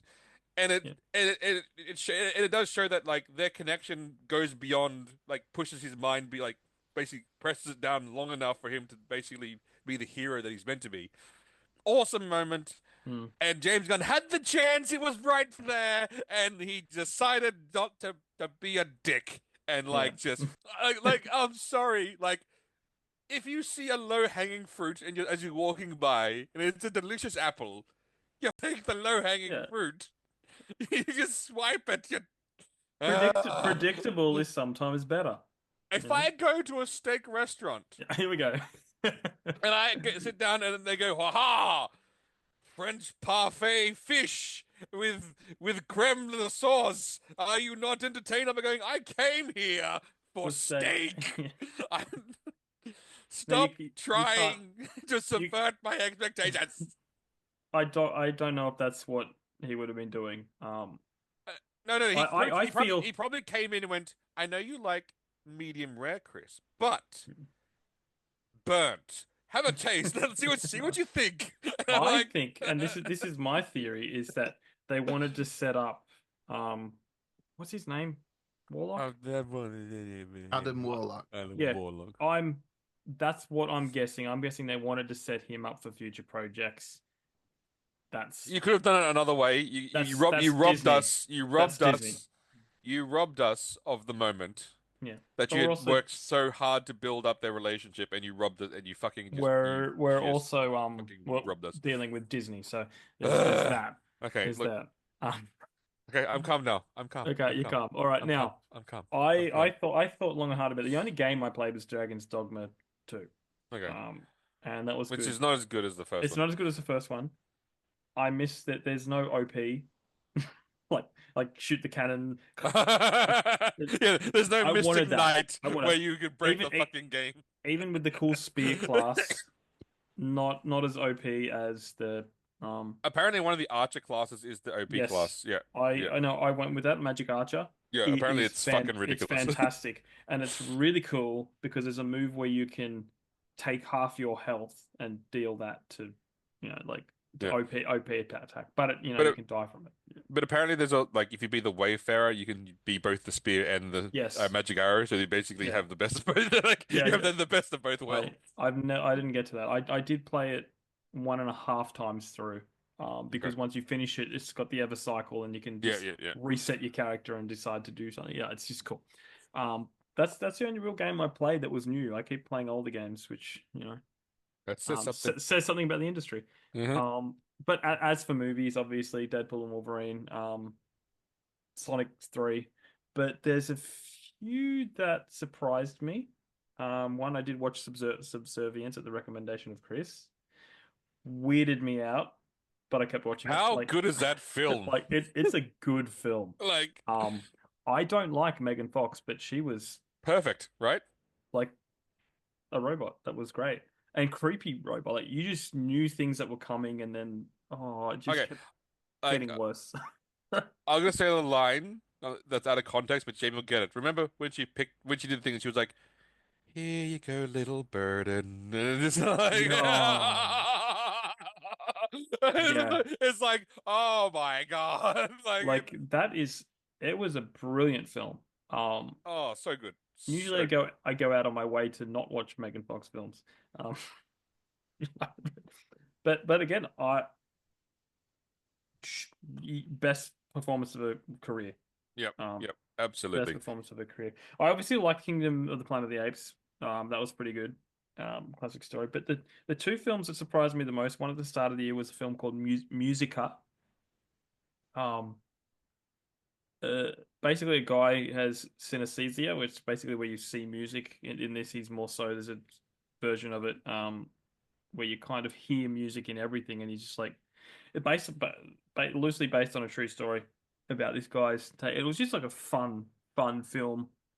He's this guy, the guy that played, I don't know if you've heard of, can't remember his name. The guy's name's Rudy, but he's got a puppet called Diego, and he went super famous when Vine. Yeah. That, and this is like a low budget film that he did himself. Musica, check it out. It was phenomenal. Simple, fun story about him dealing with synesthesia and trying to maintain relationships and figure out what he's doing with life. Kind of like a coming of age thing. But that was fantastic. But then, of course, Unfrosted. Jerry Seinfeld movie about the rival cereal companies. That was hilarious. Okay. That was flipping hilarious. I mean, like you said before, what a shit year. Like honestly, Yeah, like I mean, it used to be that we could just rattle off all these great movies that came out, but what? what did you have? Indiana Jones and the Shitty of Things, and Yeah, Captain Marvel and her stupid fucking fucks. which an independent film that Disney had held for 5 years, refused to release, then beat Indiana Jones. Oh yeah. That was that wasn't allowed to be released in certain cinemas. Like they just Yeah. blocked it as much as they could. And then Sound of Freedom, fantastic film. I don't know if that came out this year, last year, did it? I don't know. Like honestly, I can't this year, remember. But last year, it all blends into the same. yeah, It's all the fucking. yeah. But It's Well, all we've the had fucking. the strikes as well. yeah, The writers' strikes and everything will have set everything back. And I remember the 2007 strikes, Yeah. where the whole TV shows that ended up just getting killed Yeah, off. like there's a weird when you're watching these Half seasons, seasons, half season shows. Yeah, that whole period where there was the knock on effect from that strike went on for ages. And it was actually, I think that was about the time where studios realized we should just start remaking things.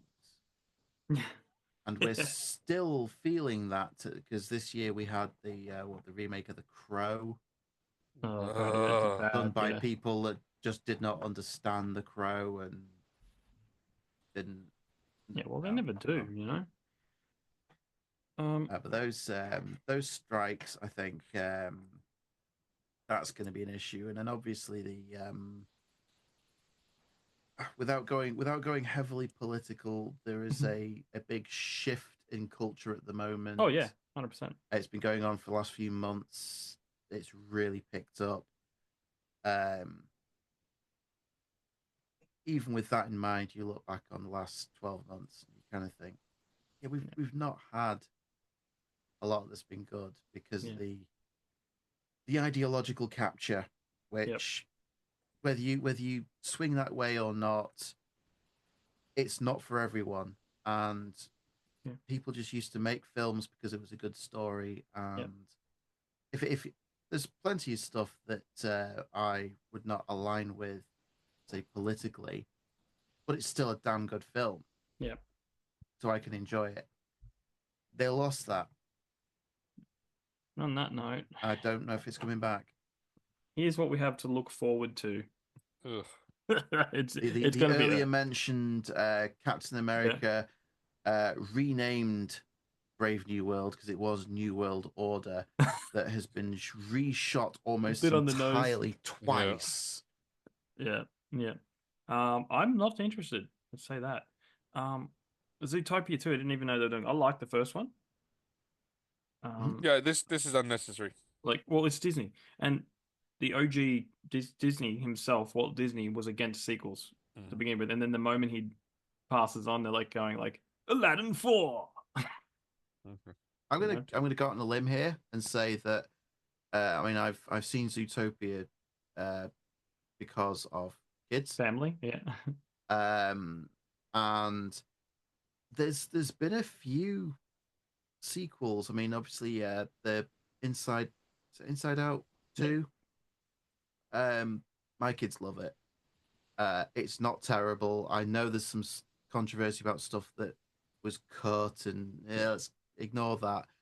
They took an idea, they expanded on that idea. It worked. Yeah. Zootopia 2, they had an idea. I don't know. I didn't know they were doing a sequel until you scrolled up on here. If they take the concept and they expand on it, and it's good, great. I'm for that. It's something the kids can watch. They'll enjoy that they're familiar with, and it'll introduce other concepts. Okay. Next, Jamie. Next Mission Impossible. The final. Is it going to be the final? Is it? Yeah. Wolfman. Don't know that. Live action Lilo and Stitch. I believe nobody went to see the premiere of Wolfman, so they cancelled the premiere, I believe. Oh wow, there you go. That was before it all burned down. Now You See Me 3. Love those films. It's been a while. Okay, that might be good. I love those films. You just don't know. Uh, Minecraft. No one wants to see Minecraft. Don't know what that one is. Megan 2.0. Has anyone seen Megan? I think Ryan watched Megan, and No. apparently it's pretty good. It's probably like Subservience. probably like the Um, Servants, but less awesome. well, you don't know. I've never watched it. Fantastic Four. Uh, Set in the 60s, isn't it? 70s? yeah, Yeah. it's gonna be Really? bad. You know that. I know. I mean, it's the Fantastic Four effect. You know. You know it's gonna be bad because it's Disney. Bad Guys 2, don't know what that Uh, is. Another they're running with the biopics. uh, Um, Love Hurts, haven't heard about that. Saw 75. go away. Um, Bridget Jones, whatever that is. Mortal Kombat 2. Lame. Didn't you like the last one? It like it. I It's already meh. a Mortal Kombat 2. Yeah, Yeah, yeah, a better one. This is a sequel to the, last one. We're cool. Why okay, in a cast of thousands of characters, why do you make your own stupid character? What is your problem? Like seriously, like Wouldn't you like to be a character in that world, Chris? again, it also why do you have to create some reason why you have powers? Anymore, Chris. But I do remember watching that with you, and then it was a big moment because all these limbs are flying, all this blood and this stabbing. You're going like, I don't know why this is R-rated, and then 30 seconds later, you're like, okay, now I see it. And that takes Oh, a he ripped lot the dude's for Chris. spine out and set him No, on fire. that had nothing. No, that wasn't the moment. That's okay with Chris. That's like PG. Yeah, it's I think it was when someone threw the hat and it yeah, the cut hat someone, guy. Yeah. and it cut him Yeah. in half from like Yep. head to down the torso, and then Chris went. And this is coming from Chris when we watched a movie where children's bodies were hanging on racks, and he's going like, "It's M, maybe an M, a soft M." Hellboy. That was a huge moment. Yeah, hell, that was graphic. So Chris wants to see this movie, Snow White. Nobody wants to see No one this. wants to see that movie. I love that they Speaking tried. of films that have been reworked over and over and over again in focus group to death. Yeah. But they did course correct. They should have just recast and reshot I the whole still see film. Rachel Zegler. They have not course corrected Yeah, I enough. still see. No. Well, they tried. Chris's favorite Superman. It could be 50-50. We don't know. I don't know. I need to see That's more. all I'm saying. So far, I'm not impressed. But Yeah. again, let's see. Yes. What's actually out of James Gunn's DC setting? What's out? The Critch Commandos. Is that any good? I've heard it's good. Is I that haven't seen out? it. Yeah, it's out apparently. I haven't heard. It's a cartoon, so Yeah. apparently it's good. I haven't seen, so I can't say. Yeah. Yeah. The monkey. Don't know what that is. Wicked Part 2. Nobody. I did like the first Nobody. I enjoyed Nobody. Nobody was awesome. I enjoyed Nobody greatly. Yeah, so that one could be cool. Yeah, and then Freakier Friday. How come the ballerina's not on here? I thought that would be on here.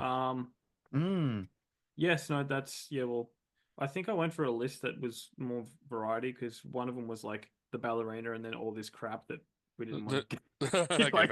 it's like Yeah. Because I am interested in the ballerina. I'll admit, I would like. Yeah. The More trailer John- for that looks really good. Yep. and then other than that, some of the games coming out, Crimson Desert, Yep, that looks awesome. Death Stranding, never played the first one. Fire, all these games. I know nothing Midmere, about. Avowed. Gears of War, ED, Pokemon Legends, Metroid. Kingdom Come Deliverance. Yes, that's be awesome. Is that the one that was like Medieval. a 120 gig update on day one? Yep. That's I'm it. just like where you were like play this. I'm going, oh my, it was a slog, and it was because I have crappy internet, so back then it was like. Yeah, but how good was the game though? That was an awesome game. It was good fun. It was good fun. Yeah. Metal Gear Solid. See, it's Mafia Old Country. I'm very interested in this one. Very interested. Yep. Because again, there's not enough Mafia. Like, it's a weird thing to say, but there actually isn't a lot of Mafia games or good Mafia stories. Like, you know, but who doesn't love a good Mafia tale? Like, seriously, Yeah. like. Oh, they're doing another Elden Ring, are they? Ugh. Like. Doom. Ghost of Yoti. Maybe. I need to see. You don't know, I need like- to see. Like again, I'm just.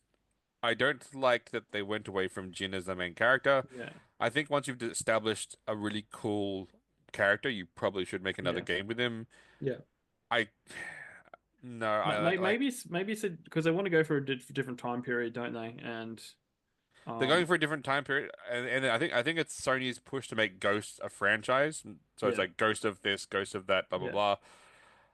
I still worry about DEI crap, so I will yeah, hold my. I actually probably won't buy that until I hear other people tell yeah. me if it's going to Like be I, okay. I Like, won't rush out to get it no, I'm not either. going to rush on the going. I don't trust that. Monster Monster Hunter Hunter. Wilds, yes, that's gonna be good.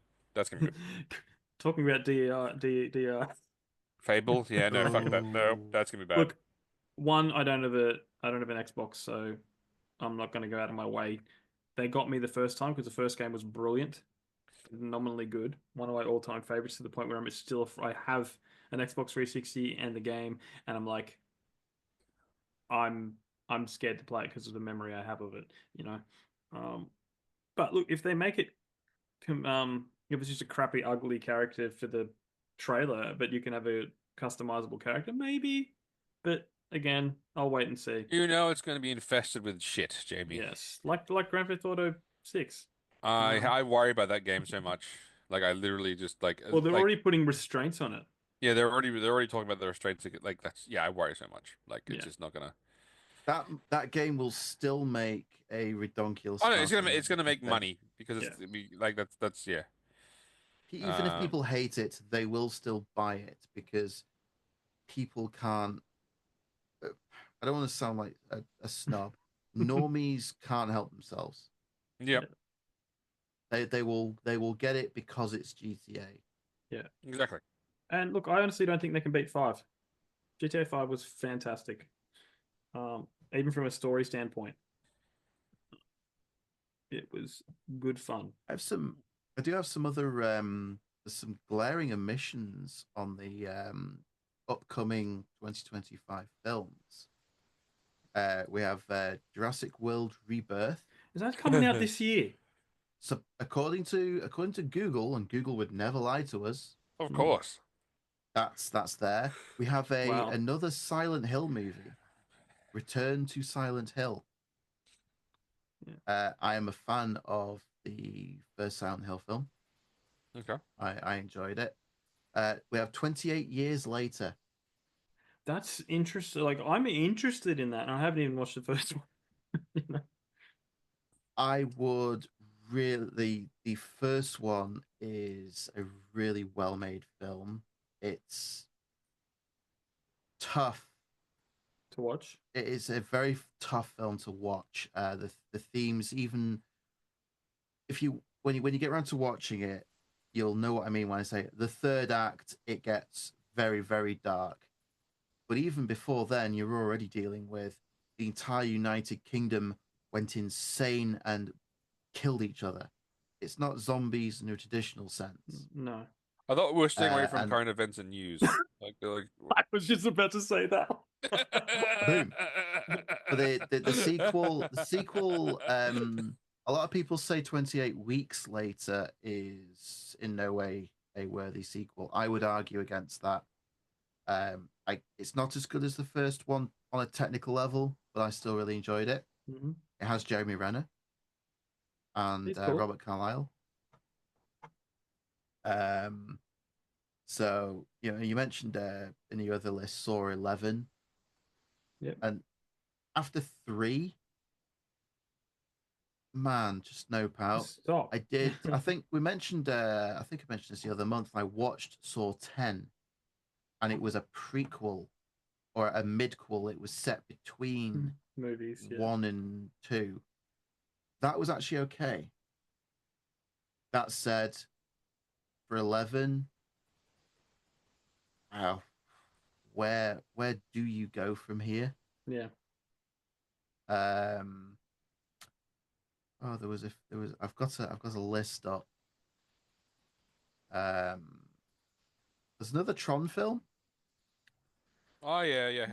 But I've never been a fan of the Tron series. Predator Badlands is supposed to be coming out this year. Well, Last Predator was phenomenal, and I don't know if they can beat that.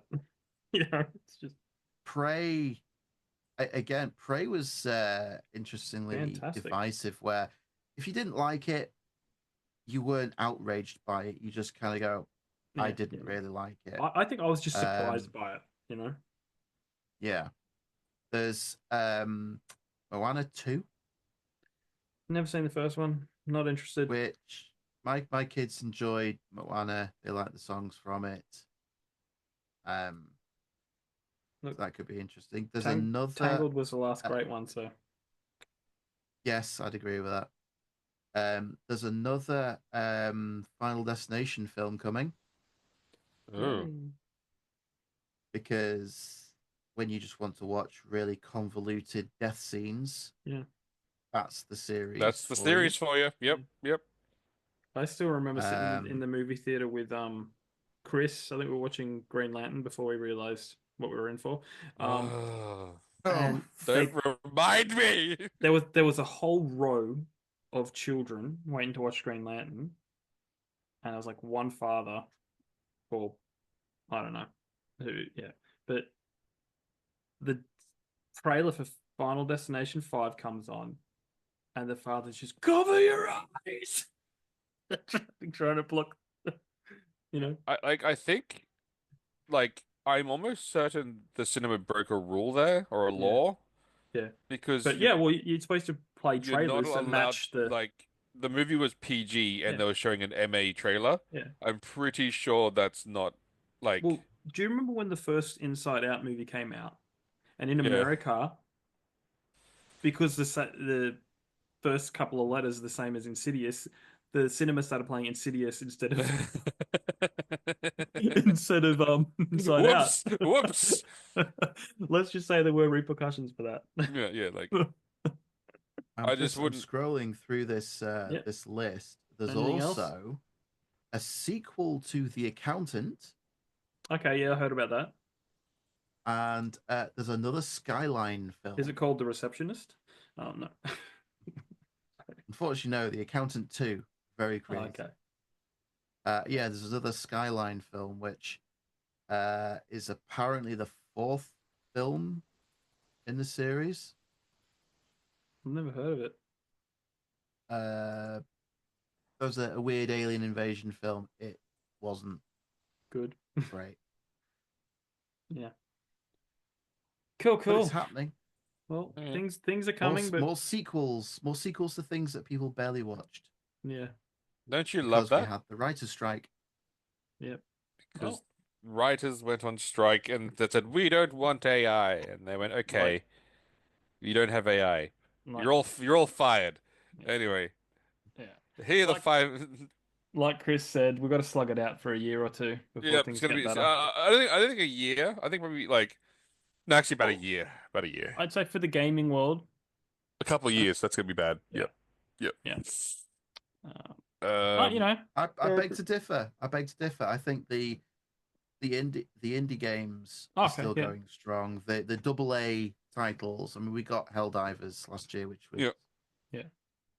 not a AAA title. I think we will still get some massive $200-300 million flops. Yep. But the gaming industry is weird in that one guy can compile a game and have it be really good. A small team can produce something really, really special. Yep.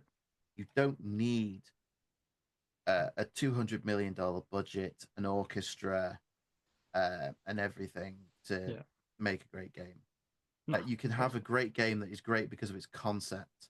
And as long as it's engaging, it doesn't need fancy graphics and AI generated this, that, and the other.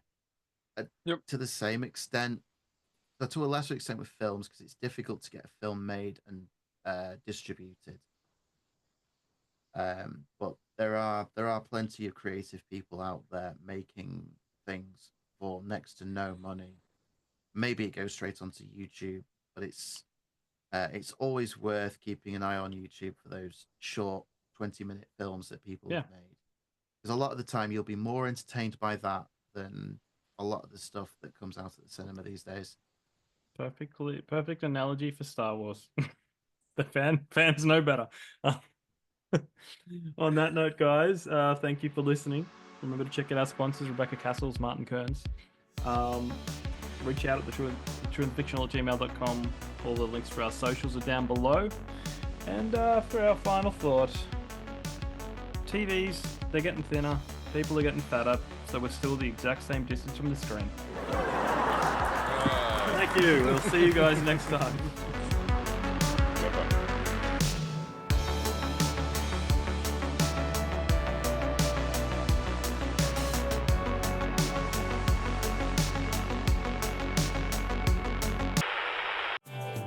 This podcast is brought to you by Martin Kearns and the Valor of Valhalla series. In the battle between two ancient evils, can one naive young man become the last hope against powerful creatures of legend? Beneath the Veil is the gripping first book in the Valor of Valhalla dark urban fantasy series.